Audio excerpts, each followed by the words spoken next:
আলমোড়া থেকে মাত্র ৩০ কিলোমিটার দূরত্বে অবস্থিত বিনসর।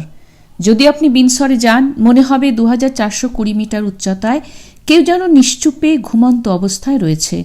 আলমোড়া থেকে বিনসর যাওয়ার রাস্তাটি ভারী সুন্দর। রাস্তার চারপাশে শুধু ওক পাইনের সমাহার। কংক্রিটের জঙ্গল। আলমোড়ার প্রাচীন পাহাড় যতটাই কোলাহলে ভরা, বিনসর ঠিক তার বিপরীত, শান্ত নিরিবিলি একটা জায়গা। বিনসর যেন কুমায়ুনের কোলে অবস্থিত হিমালয়ের একটি লুকানো রত্ন। এই পাহাড়ি রাস্তা ঠিক কোন জায়গায় গিয়ে শেষ হয়েছে তারও কোনো হদিশ নেই। তবু পরের গন্তব্যের জন্য বেরিয়ে পড়া। আমরা বিনসর অভয়ারণ্যের প্রবেশদ্বারের সামনে এলাম এক শীতের দুপুরবেলায়। গাছপালা ঘেরা এই মনোরম জায়গাটায় যেন লুকিয়ে আছে অপার শান্তি। অভয়ারণ্যের প্রবেশদ্বার থেকে পর্যটক আবাসটি আরও ১১ কিলোমিটার দূরে। বিনসরের জঙ্গলের জীববৈচিত্র্য মনোমুগ্ধকর। জঙ্গলে ঢোকার আগে থেকেই আপনার কানকে ব্যস্ত রাখবে নাম না জানা বহু পাখি। ওক, পাইন, দেবদার গাছে ঢাকা সবুজ ঘন জঙ্গল। পক্ষীপ্রেমীদের কাছে এই বিনসরের জঙ্গল স্বর্গোদ্যান। চিতাবাঘ, বন্য হরিণ, হিমালয়ান গোরাল, হিমালয়ের শিয়াল, দোয়েল, ম্যাকপাই, লাফিং থ্রাস, এছাড়া নানা রকম পশু পাখির বাস এই বিনসরের জঙ্গলে। পর্যটক আবাসে পৌঁছে একটু থিতু হয়ে চলে গেলাম এদের কাছাকাছি ভিউ পয়েন্টে। পর্যটক আবাসের পেছনের রাস্তা দিয়েই একটু হেঁটে গেলেই একটা বড় চাতাল, সেটাই এদের ভিউ পয়েন্ট। ভিউ পয়েন্টে দাঁড়ালে আপনার চোখ জুড়িয়ে যেতে বাধ্য। আকাশ পরিষ্কার থাকলে আপনি এক বিস্ময়কর দৃশ্য প্রত্যক্ষ করবেন, সেটা বলাই বাহুল্য। আলমোড়া থেকে যতই উত্তর পূর্ব দিকে যাওয়া যায়, পঞ্চচল্লির দৃশ্য ততই স্পষ্ট হতে থাকে। এরই এক ঝলক দেখা যায় বিনসর থেকেও। তবে শুধু পঞ্চচল্লি নয়, এর সঙ্গে কেদারনাথ, চৌখাম্বা, ত্রিশূল, নন্দাদেবী, নন্দাকোট, মীরাঘুঁটি, শিবলিঙ্গের মনোরম দৃশ্য অন্বেষণ করা যায় বিনসর থেকে। সেদিন সন্ধেবেলার চোখের সামনে অভূতপূর্ব দৃশ্য দেখে মনটা ভরে উঠল প্রকৃতির প্রতি অসীম মায়ায়। পাহাড়ের শৃঙ্গে তখন ছিল হালকা লালের ছোঁয়া। মনে হলো আমার জীবন সার্থক।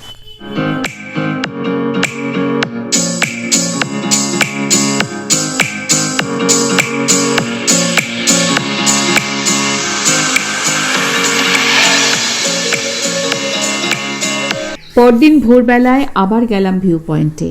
তখন পূব দিকের আকাশে সবে দেখা দিয়েছে লালের আভা। আকাশ ছিল খুব পরিষ্কার, আর চোখের সামনে পরপর মাথা উঁচু করে দাঁড়িয়ে রয়েছেন সব দেবতারা। আমাদের মাথা নত হয়ে এলো সেই মহানের কাছে। ধীরে ধীরে চোখের সামনে পৃথিবীর রঙ্গমঞ্চে সূর্যদেব প্রবেশ করলেন। আমরা সবাই তখন বাক্যহারা, নীরব দর্শক। শুধু আমার ক্যামেরার নিরন্তর ক্লিক শব্দ সে শান্তিতে বিঘ্ন ঘটাচ্ছিল বারে বারে।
সকালবেলা পর্যটক আবাস থেকে 2 কিলোমিটার দূরে মাত্র আধ ঘন্টায় ট্রেক করে ঘুরে আসতে পারেন ভিউ পয়েন্টে।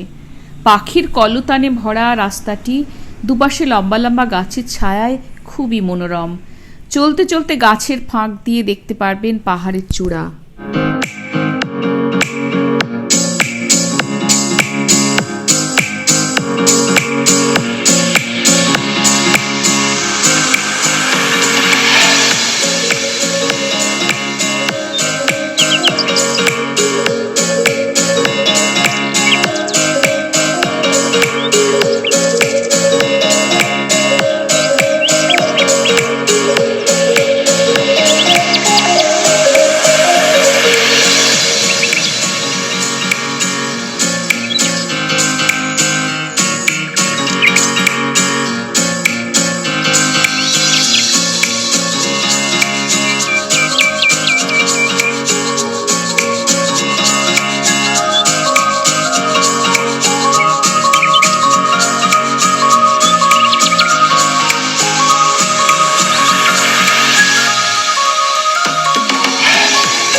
এখানকার ভিউ পয়েন্ট থেকেও পাহাড়ের দৃশ্য বড় মনোরম।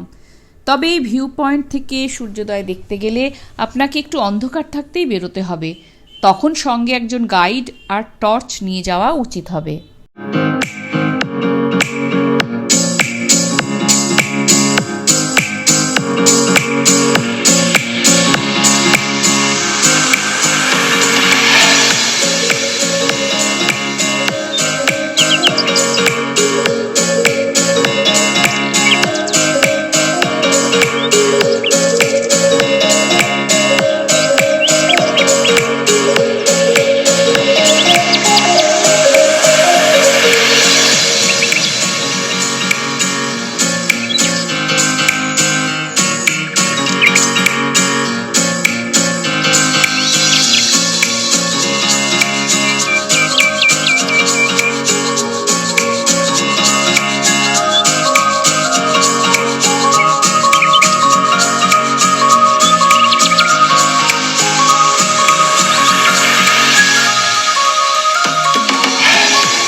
তবুও থেমে থাকার জো নেই, কারণ ভোরের আলোর সঙ্গে নতুন গন্তব্যের সূচনা করতে হবে আবার।